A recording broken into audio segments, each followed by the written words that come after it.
Right, today is Saturday, May 10th, 2025, and this is episode 306 of the Defensive Security Podcast. My name is Jerry Bell, and joining me today, as always, is Mr. Andrew Callett.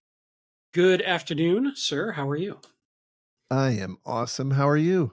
I'm good. I'm technically starting a 2-week vacation as of today, so obviously we're doing this job, but tomorrow I'll be jetting off to a tropical paradise, and if you want me to join next week, I'll phone in on heavy rum drinks.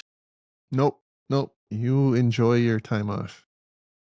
So I'm good. Otherwise, I mean that's especially nice, but I am otherwise also doing well. Thank you. Awesome. So just a reminder that the thoughts and opinions we express on the show are ours and not those of our employers. Also, a shout out to our Patreon donors. Thank you very much. Absolutely. Thank you, guys. Thank you. And we have one more awesome sponsor to introduce to you. So I'll play that right now. And support for this podcast comes from Ed's Budget Bait Fish Shop and ISP dial-up service, your one-stop shop for night crawlers, minnows, and the slowest internet this side of the county line. At Ed's, we believe in two things: fish love fresh bait, and the internet was fast enough in 1998, so quit complaining. That's why we offer premium-grade worms at dependable 56K dial-up, all in one convenient location, right off Route 9 next to the abandoned Blockbuster. Sign up today and get one free tub of crickets with your first month of internet service. Just don't try to stream anything, or check your email too fast, or use your phone at the same time. Ed's Budget Fish Bait and ISP, because who really needs broadband? You've got a good fishing spot. And so that was pretty awesome. We do find some very interesting sponsors these days. Absolutely. And we thank them for their support. Yeah, well, it's really hard to find companies that are willing to get in at that like $500,000 sponsorship level. So is that all we're charging? That's pretty reasonable. Yeah. Well, I mean, per episode it's not so bad. All right. That's fair. That's fair. I mean, look, our production values are expensive. Totally. You know how much I have to pay my cats? Like it's insane. At least 2 or 3 cans of wet food a day, I imagine. Yes. And it's not just any wet food. Actually, I have a new cat to introduce to everybody. Oh my goodness. This is Cruzan. He's not new. He's just new to go. Yes. Well, show him again. We didn't get much of a face there. Oh, look at the kitty. Hello, kid. So Cruzan is what I affectionately call a meat grinder. If you hold him for too long. Actually, I bought to handle Cruzan. I actually bought Falcon gloves, like the big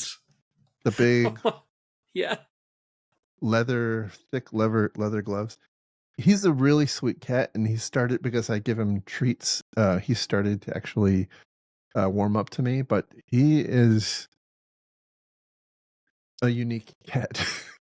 Very willful. Doesn't want to be held. Does not like to be held. But he's turning into a sweet cat. And he actually is really started to warm up to my dog, and my dog doesn't know quite what to think. But Lacey knows cats. Lacey's been around cats her entire life. Yes, but when the cat comes up and wants to like snuggle, she panics. She looks at me like, what do I do? I'm afraid. That was like me when I was trying to date in my 20s and a girl actually showed interest. I would panic. Run away. So say we all. All right, there you go.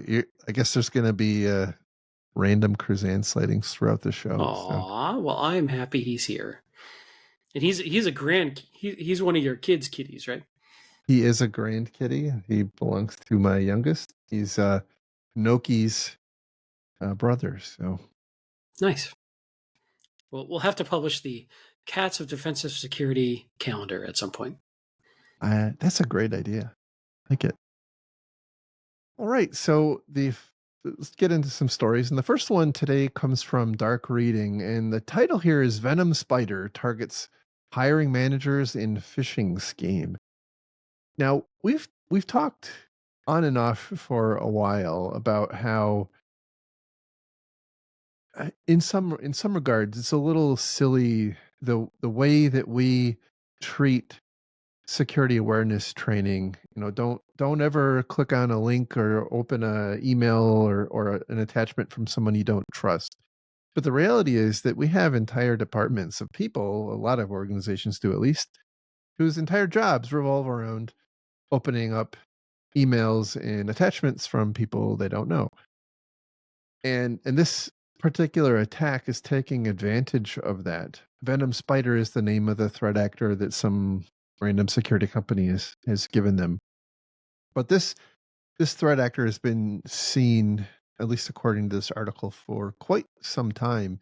But they've recently changed tactics. Previously, they were setting up bogus recruiting firms and spear phishing candidates on LinkedIn, basically um, sending people who were looking for a job uh, DMs on LinkedIn with malicious attachments, and it was more of an individual type attack.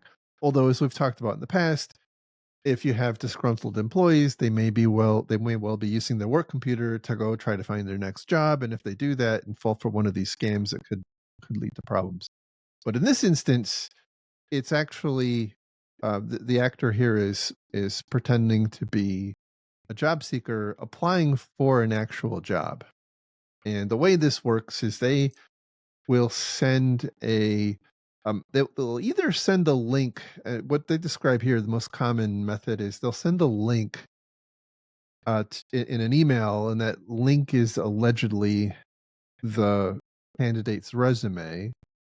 And in order to download the quote resume, you have to complete a CAPTCHA, and that is intended to block automated analysis of what is behind the CAPTCHA. In this day and age, I don't know how well, how effective that'll be for all that long, but that's apparently working for them. What the hiring manager or recruiter will get back is a zip file that comes from the attacker's site, and that zip file purports to contain the adversary's resume, and it contains two files: a an image file that apparently is just a red herring, and then a link file. And that link file then downloads, if the person falls for it, will download a batch file, and that batch file will then open up WordPad with, I guess, a somewhat realistic looking resume attached. But we'll also start a second round. Basically, it's at that point trying to download a dropper to the computer. What's what's very interesting in this case is uh, all of the code is being kind of, as far as I can tell, created on demand. So it's being obfuscated, and they describe it as polymorphic. But it's different each time. So for every victim that downloads it, they're getting a different version. The malicious actions that are performed by the malware are set on a timer, and the intention there is to evade sandboxing and other types of security engineer or security researcher analysis, because it just looks like perhaps a benign thing. But anyway, this is it's kind of, in my estimation, an overly complex attack. I'm a little surprised that it works, because it seems like it requires a lot more interaction on the part of on the part of the hiring manager than I would have expected. But anyway, it's apparently having some success out in the wild. Yeah, it's interesting. And the one thing that about this article that you haven't touched on yet that you're probably going to get to is there's a whole section on how defenders can protect themselves that I struggle with supporting. Right, that the they basically say, hey, train your employees to look out for this type of attack, make sure they're aware of it. It's just another phishing campaign at the end of the day, as they say. And quote, employees who work in vulnerable departments such as HR and recruitment should receive additional training that teaches them to always be extra wary of attachments that are link, ISO, VBS files, etc. These file types are often set as zip files to bypass email filters. Employees should be taught to routinely inspect attachment files by right-clicking the selected file and selecting properties and get info or on a Windows or get info on a Mac before opening them. Here's my challenge with that. Sure, you can do that. And I'm not saying don't do that. The problem is you're still relying on a couple things. You're relying on the user to have that top of mind, and we've talked about this countless times. When they're stressed, when they're busy, when they've got other stuff going on, those sorts of things are not top of mind like it is for us in security. And so I have challenges with this sort of advice because it sort of assumes the security mindset that I don't think is fair to assume everybody in an organization has. The other thing I have as a problem with this is that that's the current methodology of this link, ISO, VBS files, whatever's. That could change next week. That could be completely Yeah, different. absolutely. Right. So, I go back to yes, you should train your employees, you should make them aware.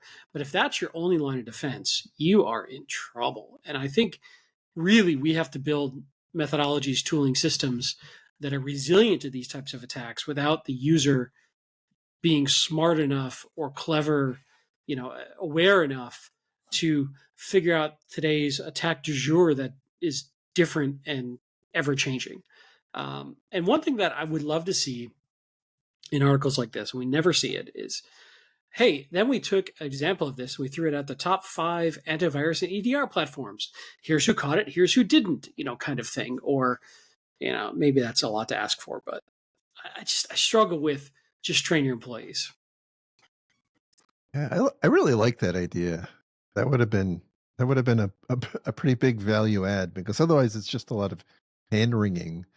And Right. and it's interesting what you just said because I had a comment that the recommendation section is a stark contrast because what you just described is the recommendation, right? You teach your employees to be wary of those types of files and and in fact have them right click on the file and go to look at the properties or the get info if you're on a Mac. And but then they talk about how this attack is co-opting the reality that th- these these jobs in the economy that we have right now are garnering perhaps hundreds, sometimes even thousands of candidates. And so if you're a hiring manager, you can hopefully see the problem that emerges.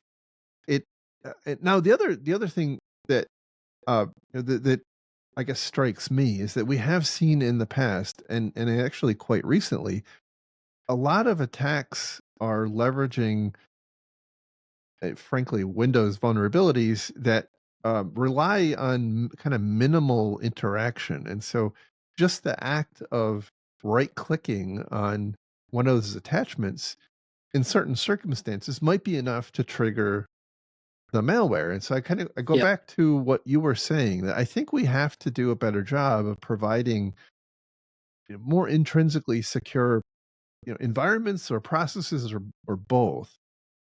If look, I mean, people may say like, you know what, we're okay.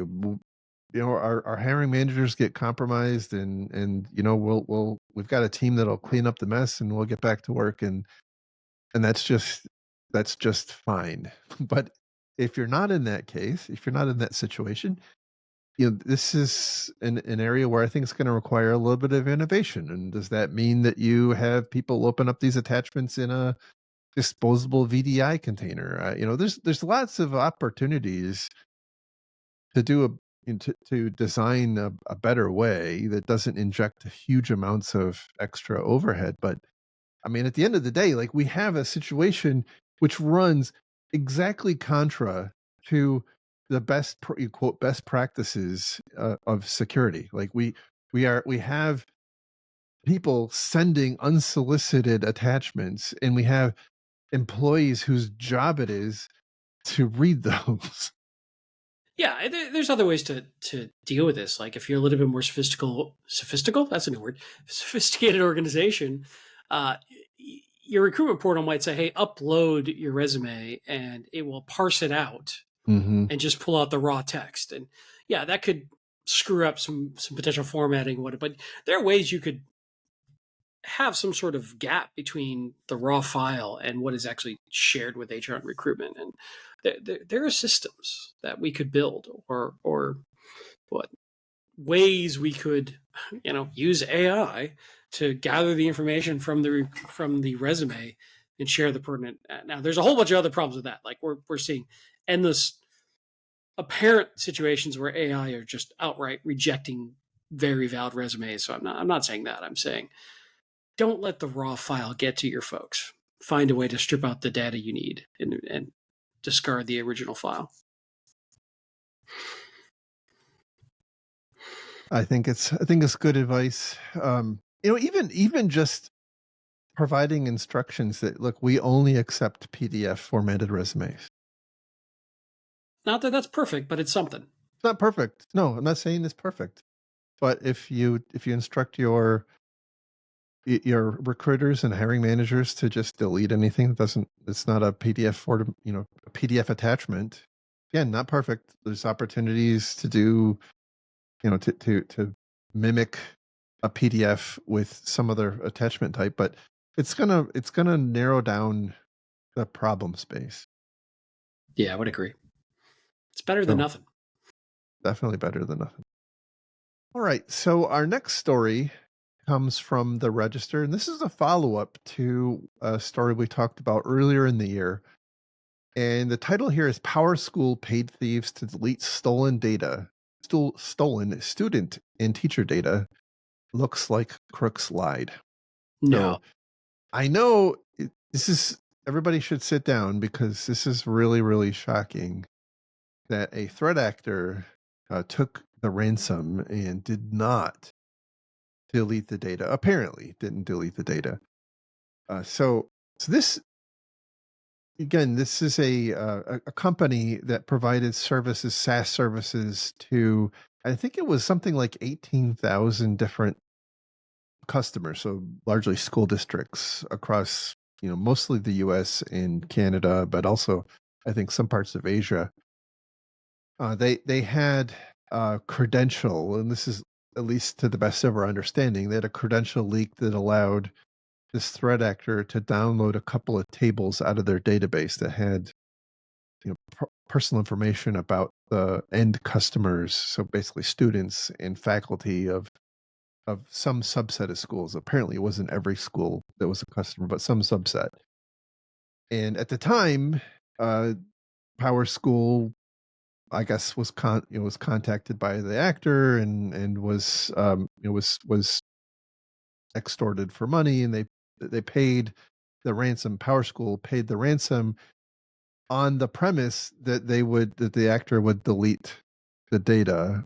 And in the article here, they said that they did that in good faith, thinking that that was the best way to protect the the individuals whose data was leaked. And now there was some debate about the timeliness of the initial notification, and not taken away from that, but it seems like they thought that this was the best method forward. But now what's happening is 6 months on or 5 months on, the threat actor is actually now contacting the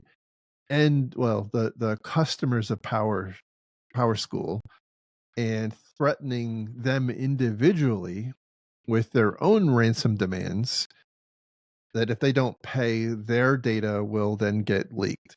And so it's a little unclear, by the way. I think that the article expresses this lack of clarity. It's a little unclear whether the data actually exists or whether this is an empty threat. But I think everybody's operating on the assumption that the data wasn't actually deleted, which wouldn't be terribly surprising. So I think this is a good example of why we have to be careful when we pay the ransom, because we just kind of perpetuate the problem, and it doesn't actually solve anything. So uh, we just incentivized this threat actor to go do more crime. Yeah, well, look, they've got a business to run. They're looking at their total addressable market. They realize that they've got more potential customers out there they can interact with and serve by deleting this data for them. And Cutting out the middleman, right? Yeah. right, I think it's very no, I'm kidding. Um, I do wonder, can Power School can they get a refund? Like, is there a warranty or a contract they said? Maybe put up a Should bad call Yelp review, call up their credit card company and try to reverse right? the Reverse the charges. charge. No, I was thinking a lot about this one, and I somewhat agree with your stance of, hey, you shouldn't pay, and that horse has left the barn. You missed the opportunity to secure the data, and now this is the consequence. But then I put myself in the shoes of leadership and the C-suite looking at this situation, right? And so let's say they choose not to pay. So they say, hey, we're not going to pay, and now your data might be late. Sorry. And we were going to improve our controls and make sure this doesn't happen again. And here's some credit monitoring. Have a nice day. It's one option. Well, it's one option. And then the data leaks, right? And then all their customers are like, why didn't you do anything? Or they could say, hey, we paid to protect you. And look at these bad actors. They didn't live up to their word. That's not our fault. We did the best we could. And these other people are the fault. They shift the blame now to the bad actors and kind of change the narrative. I'm not saying it's a good answer, but I'm saying the optics of it, you can see how that could play out. And the politics of it could very easily go down this path of we did what we thought was best. And the fact that these people didn't live up to their word, well, that's their bad, not ours. Yeah, I think that's a good point. It's a very good point. But I still don't think you should pay. But also, I will say for the record, I don't think it should be illegal to pay. I think every company's got to make that their own business determination at the time of whatever's going on. So I don't know. It's a tough one. But I'm also not surprised that bad actors would lie. However, the more they lie, the less likely the entire ecosystem will work. If they being the entire ecosystem of all bad actors, keep not honoring their word, there's less likely as an entire ecosystem to get paid, which maybe isn't a bad thing either. But they're incentivized to not break their word because they're less likely to get paid next time. If people True. know. So it creates a bit of a hazard for the overall ransomware economy if you have certain actors that are not living up to their word. So This prob maybe this is a good thing in the bigger picture. It probably already exists, and I'm just not aware of it. But if not, we should start ransomware Yelp, and we can just leave reviews on how good the service was when you pay for the ransomware. I have to believe that exists somewhere already. Yeah, I'm sure. And then you can go look it up. Oh, Fancy Typhoon 73 is trying to ransom me. Let's go see. Oh, they've got a 72% positive rating. All right. Or 22%. Yeah, You go, maybe I you go, won't. you just go to like on Amazon. You go read the 1-star reviews, and Right. figure out what you're getting into, right? And then, you'd have confused grandmothers like they wouldn't help me set up my Amazon Echo Dot. I don't know. Oh I'm goodness. gonna get an angry email from grandmothers who listen to the show. It's okay. Get in line. I did a little bit of reading just to see if there's any new information about this particular story, because at the time that we covered it, there was a lot of questions, and there was another story that had subsequently emerged, and that was an allegation by a security company that Power School had actually been breached back in 2011, and then this is like the like the end of a very, very long road. So So that data could be 14 years old. no, the data was definitely from December of 2024, but the allegation is that their environment had been compromised for a long time, for a very long time, and it was just that it was stolen in 2024. The data, by the way, covers like decades. I mean, some of the school districts had like decades worth of data that was mixed in with this. So, um, we talked about that in the past, and some people replied back that because at the time I said, well, that's kind of nutty that you would have such old data, and some of our listeners pointed out that I don't understand some of the requirements that these school districts have for maintaining records, and this is how they chose to maintain those records. So I get it. It just hurts my head to think that you're storing that much information, on fairly sensitive information on that many people from decades ago in a system like this. It's just a, a, a time bomb waiting to go off. The good news is that that data is resiliently stored in multiple locations. It's true. It's very true. Oh boy. All right. So the next story we have comes from Bleeping Computer, and the title here is Supply Chain Attack Hits NPM Package with 45,000 weekly downloads. Haven't we covered this story over and over and over and over? Um, yes, but this is a little bit of a different take than what we've seen in the past. Typically we see the code repository being compromised, and some malware being injected into the code and blah blah blah. This is a little bit different. The story here is that there's this package, npm package named rand user agent, that is apparently popular amongst the web crawling slash web scraping crowd, and its job is to create randomized user agent strings. And I guess that's, as somebody who runs some pretty busy websites, there's a bit of an arms race with blocking bots based on user agent strings. So I'm not surprised to see that this is as popular as it is. But anyway, it apparently is quite popular. It was made by it was maintained by a company.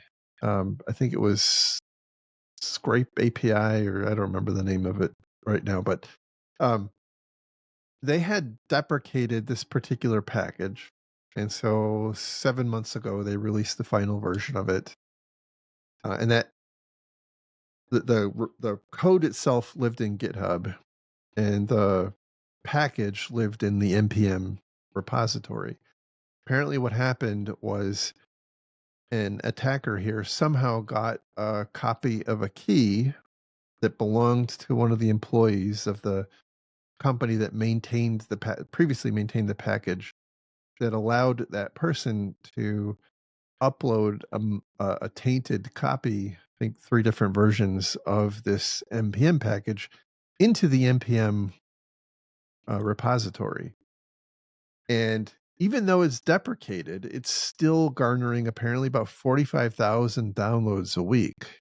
And what the attacker here did was they incremented the version number. So if your system or your application, when you're building it, goes and looks to see if there's any new updates, it's going to download this version. Well, this version contained a backdoor. So it was basically a reverse shell that connected outbound to a command and control server. There's really no information about what was done, other than it created this backdoor, and can kind of imagine the sky's the limit on what can happen once your system is compromised like this.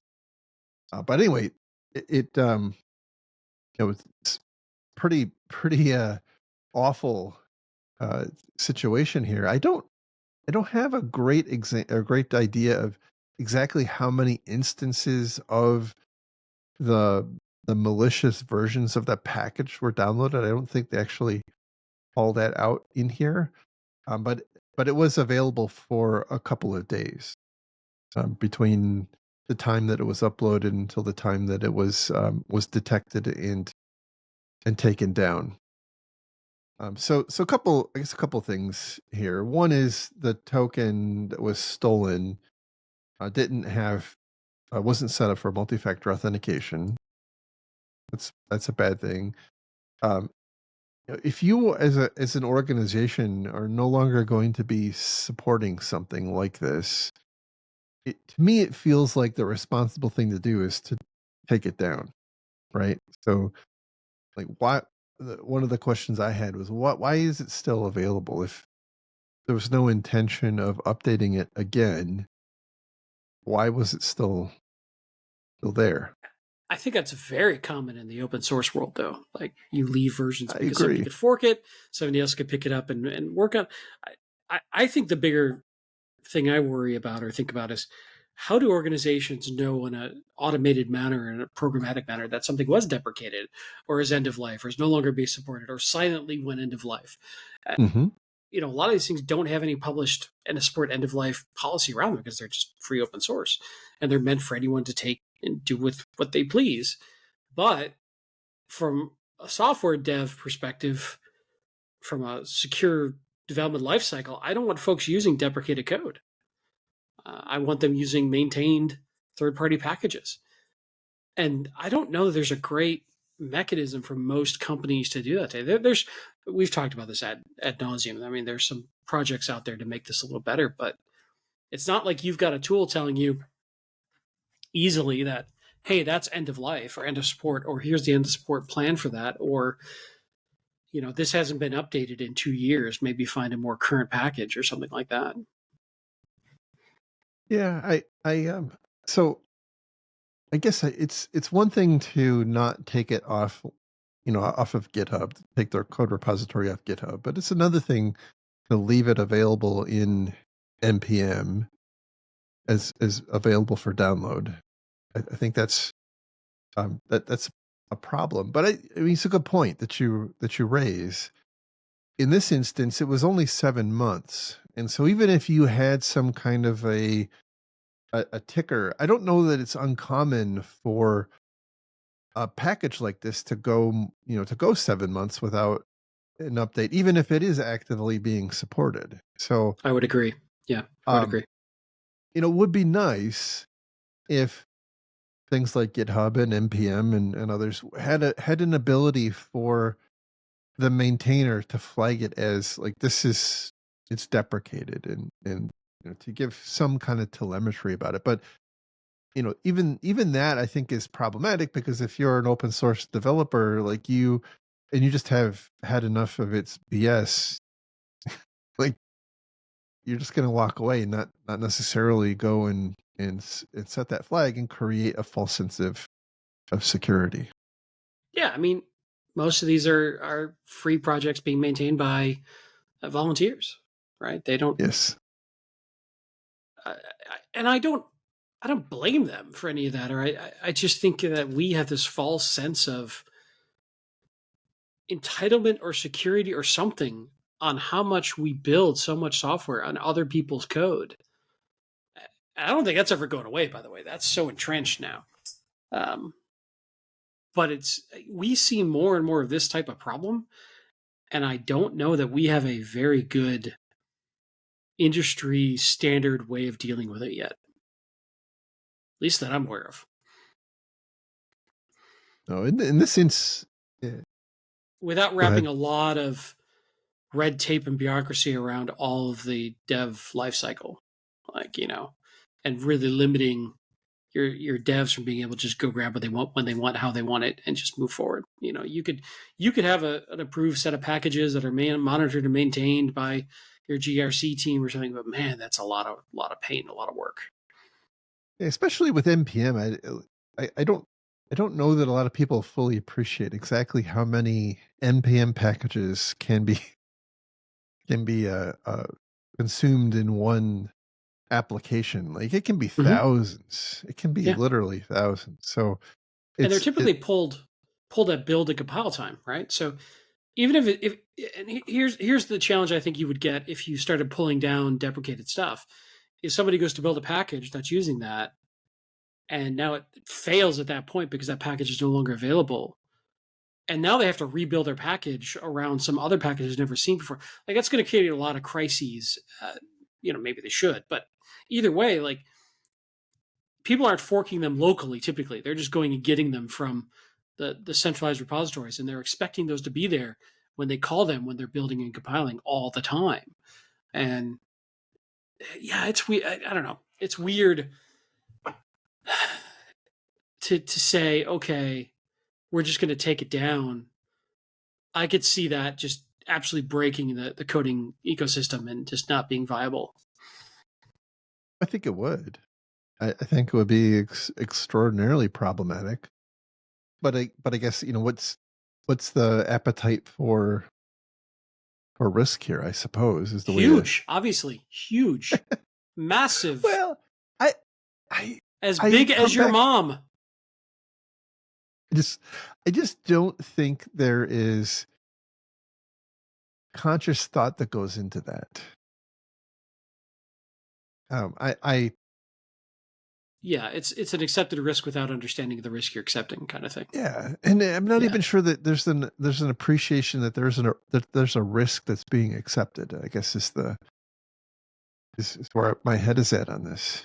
And in this instance, the only reason that it came to light was there's a security company that just analyzes packages, and they happen to trip over this particular update. They saw that it had a backdoor stuck in it, and then they started writing their blog spam about it, and here we are talking about it. But in absence of that, you know, we might not know until there's a whole other type of article, widespread compromise of Linux servers across the industry tied back to this npm package. So they do go, by the way, they do go into on to say, like, if you use this package and you built or if you built something that pulled in the affected versions, you need to go and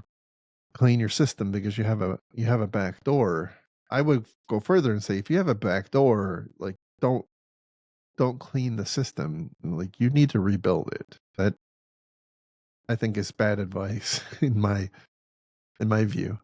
But also, by the way, this is another example of why, in my view, we need to have better kind of basic block and tackling hygiene. Like in this instance, the malware here was a reverse shell. It was making a call out to a command and control server.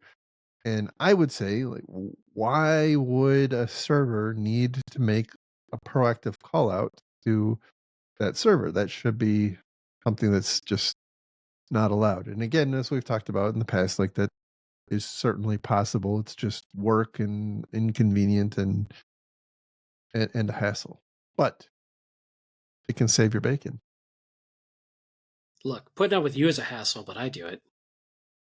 True. And I appreciate that.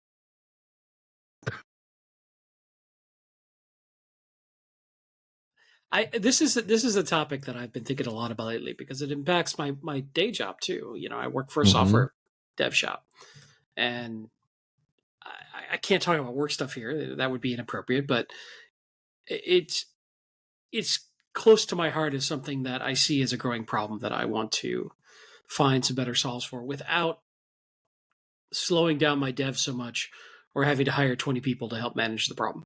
So I'm sure there's some people out there who will sell me a blinky box, but I don't know. I got to do more research. I have more thinking to do on this topic because it's one that I'm scares me. sure. I'm sure there's some AI thing that can help somewhere. Well, I mean, there are some solves. Like Google has like a assured safe repository of open source and stuff like that. But there's other ones out there. I'm not just calling out Google. They're not sponsoring them or anything. But they could. But they're not. But they could. But they're not. But there are those sorts of things now. But getting your entire dev shop to adopt it when they made, I don't know if they feel the pain yet. So back to your point, I don't know if they realize that this is a problem yet, or it hasn't become enough of a problem yet to pivot to something like a known good repo of third party dependencies. But I think it's coming. Yeah, nobody invests in their disaster recovery program until they experience an outage. It's just the way it is. So anyway, our last story today comes from the Register, and the title here is Disney's Slack attack wasn't Russian protesters, just a Cali dude with malware. This is also a follow-up to a story we covered some time ago. As a refresher, there was a Disney employee who, despite what a lot of pontificators in the infosec industry will talk about, um, this employee wasn't working on his work computer. All Okay. right, let me stop you there. Your wife is going to be very upset. They're not employees, they're cast members. And you should know that.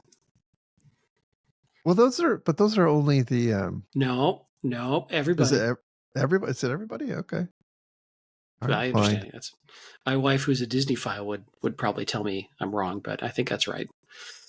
All Fine, right, fine. sorry. Anyhow, Go back. Go this back to your story. person, this person was not using his Disney laptop or computer. He was using his home computer, but apparently had been signing into his work Slack account on his home computer, and so that access was set up from his home computer, and he downloaded an AI image generator that he found on GitHub. Well, that AI image generator was created at the time. It was believed to be, an uber sophisticated Russian adversary that was hell bent on, destruction. And as the title of the article implies, it was thought to be some kind of hacktivist who was protesting the ills of AI on artists.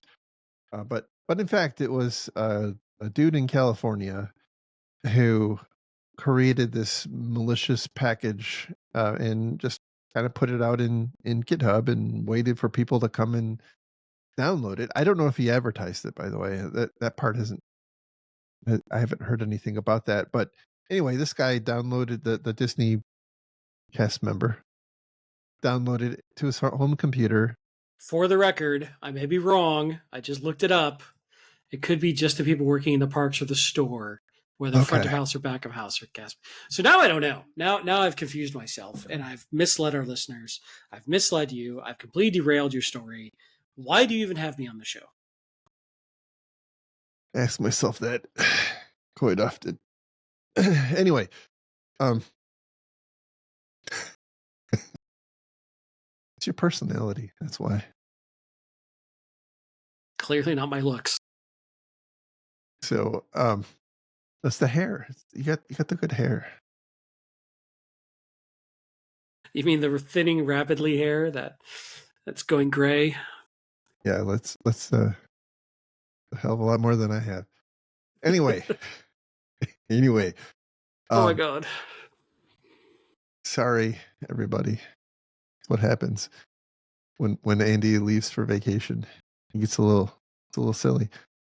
So anyway, he, this malicious AI image generation package contained a backdoor.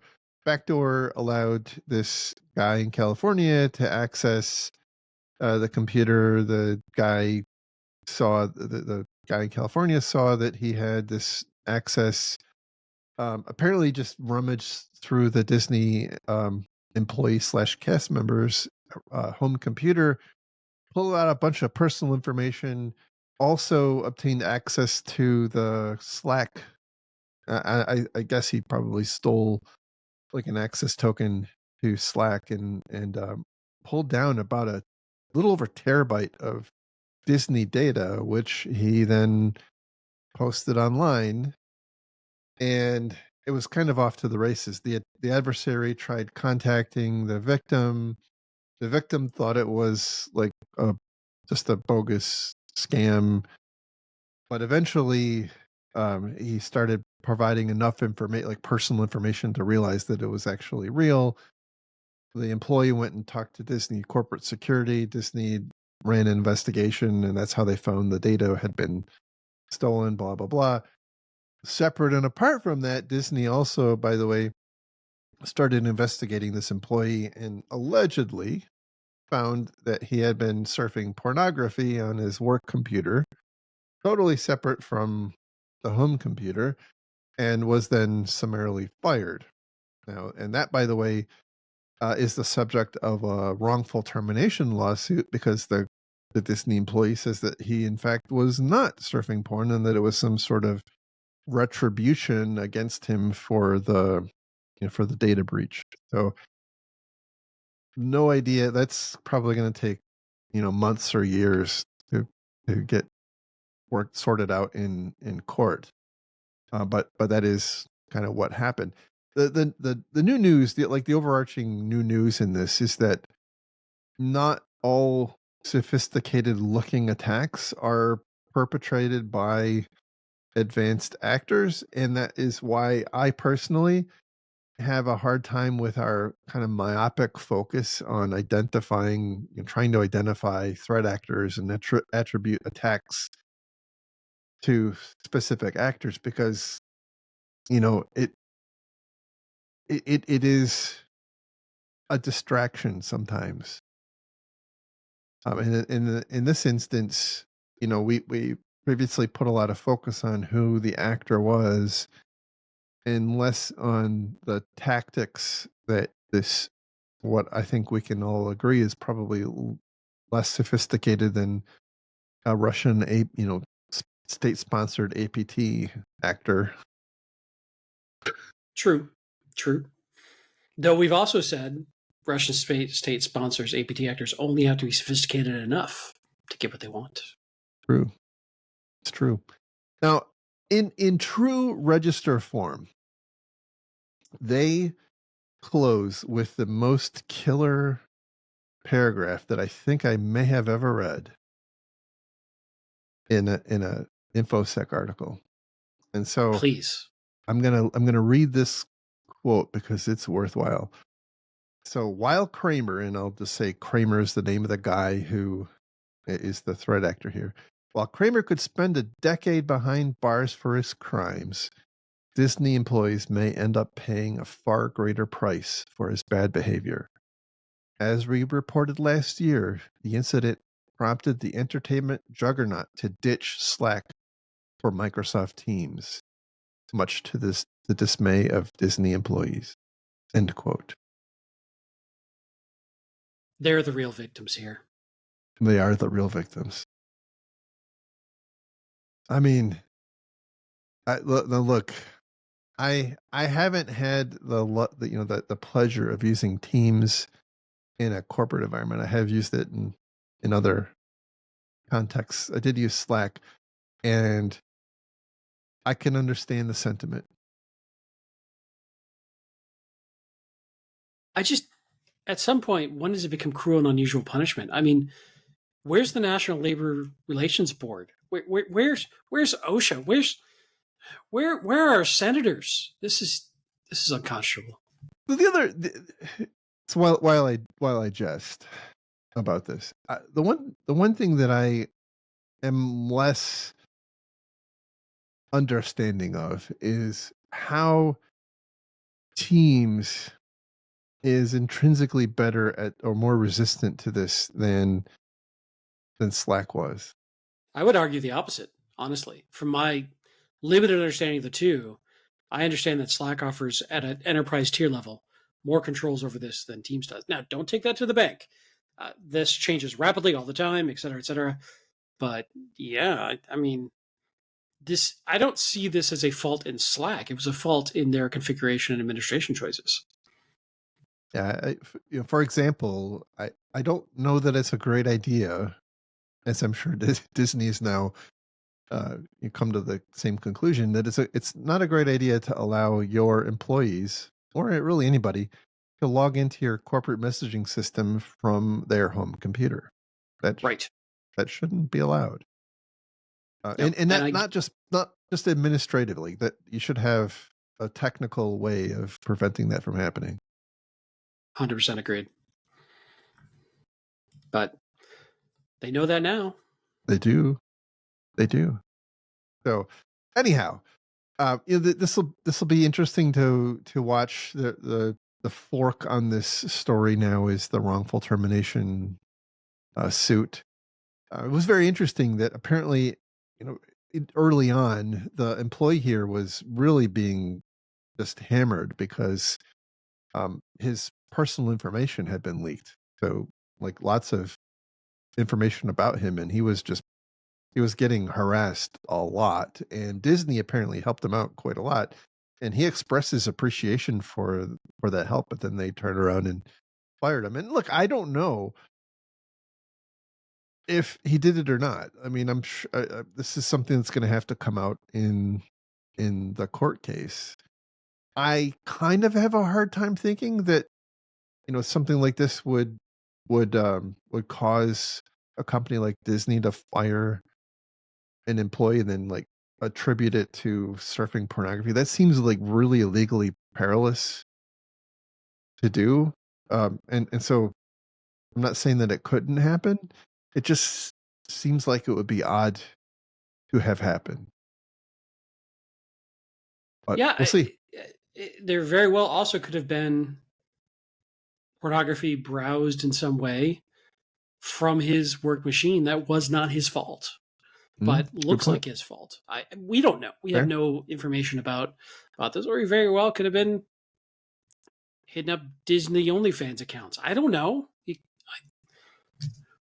Look, I've had employees in my past surfing porn at work, and we've had to fire them. So it's certainly not out of the realm of possibility. Yeah. It happens. It absolutely happens. And I think it happens probably a lot more than any of us will, talk about. But I suspect anybody who's worked in the infosec space for a long time has either first or second hand experience with that. So way it is. Anyhow, that is all of our stories for today. I appreciate everybody's time. Thank you again to our Patreon sponsors. I wish you all the best in your trip to paradise. Thank you, Hope it sir. goes well. I appreciate it. And with that, I guess we'll cut the show here. You can find links to the stories we talked about on our website at defensivesecurity.org. Just look for episode 306. And where can people find you if they want to talk to you while you're sipping your rum drink? Indeed, I'm on your lovely, amazing, awesome Mastodon server, infosec.exchange, at lerg, L-E-R-G. Also at lerg, L-E-R-G on X.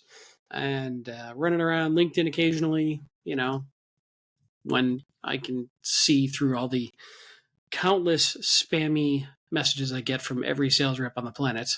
I'm occasionally there. I've really started to think of LinkedIn as the bad place. It has gotten weird, man. This is not the time to get into a LinkedIn rant, but it has gotten weird. Mm-hmm. Very weird. Anyway, you can find me on infosec.exchange. It's at Jerry at infosec.exchange. We have quite a large security community there. So if you are so inclined, come and party with us. I just mention that you heard about us when you sign up, and I'll be sure to approve your application. And you get a 10% discount for the first 3 months, I believe. That's right. Absolutely. 10% 10% of nothing is nothing. Right. Not to scare anybody away. It's free. Just, I'm being silly. All right. Have a great one, everybody, and we'll talk again soon. Thanks. Have a good week. Bye-bye. Bye.